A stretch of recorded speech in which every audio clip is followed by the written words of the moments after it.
Okay, mambo vipi mtazamaji wa Galaxy Media? Usiku wa jana ulikuwa ni moja kati ya usiku mzuri sana kwa Tanzania kutokana na bibi Abigail Chams kwenda nchini Marekani kwa ajili ya kutuwakilisha, kwa sababu tunafahamu bibi alikuwa nominated katika tuzo za BET na alikuwa ni Mtanzania wa kwanza kuwa nominated katika tuzo hizo, tena mtoto wa kike. So alifanya vyema sana Abigail, alifanya interview na moja kati ya media kubwa sana za BET huko nchini Marekani.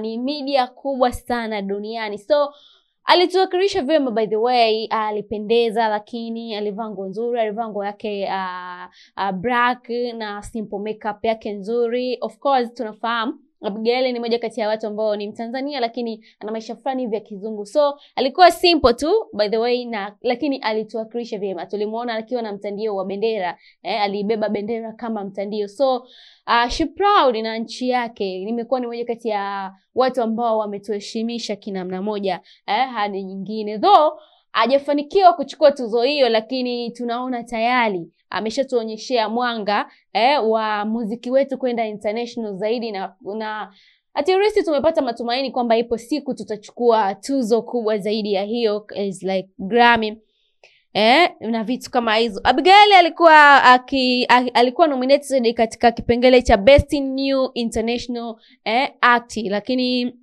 alikuwa akishindaniwa na Julia Costa wa Brazil, ambaye ndo alikuwa ni mshindi wa tuzo hiyo. Lakini kulikuwa kuna Amabi, na yeye pia ni kutokea Brazil. Kulikuwa kuna Dlala kutokea South Africa, kulikuwa kuna Diarra kutokea French lakini Ufaransa huko, lakini kulikuwa kuna Kiwon kutokea United Kingdom. So walikuwa ni wengi sana. Kuna Merv kutokea France, kulikuwa kuna Odell United Kingdom, lakini kulikuwa kuna Shali Pop kutokea Nigeria, lakini the winner alitokea nchini Brazil. Though akushinda bibie, lakini tunapata matumaini na alituwakilisha vyema. Tumeona interview amefanya na she proud kutokea nchini Tanzania.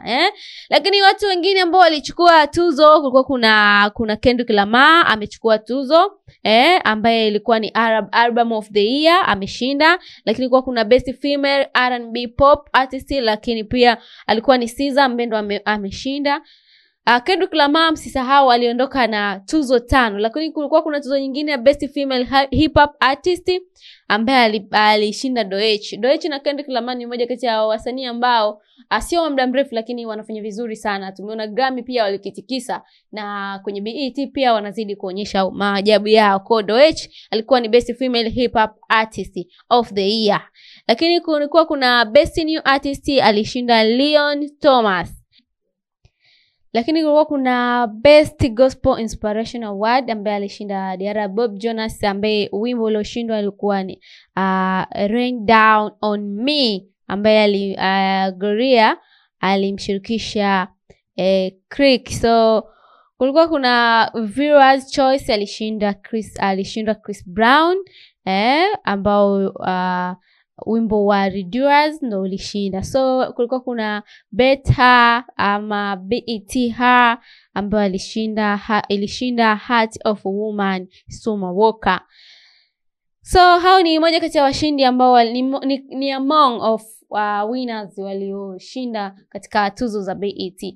Kikubwa zaidi tunaendelea kumshukuru Abi Chams na tunamuombea zaidi hata tofauti na Abi Chams wasanii wengine waendelee kutuwakilisha vyema. Jana bendera yetu imepeperushwa huko, so ni kitu kizuri na cha kumshukuru Mungu. Mimi niite Jojo TZ, this is Galaxy Media. Tukutane baadaye.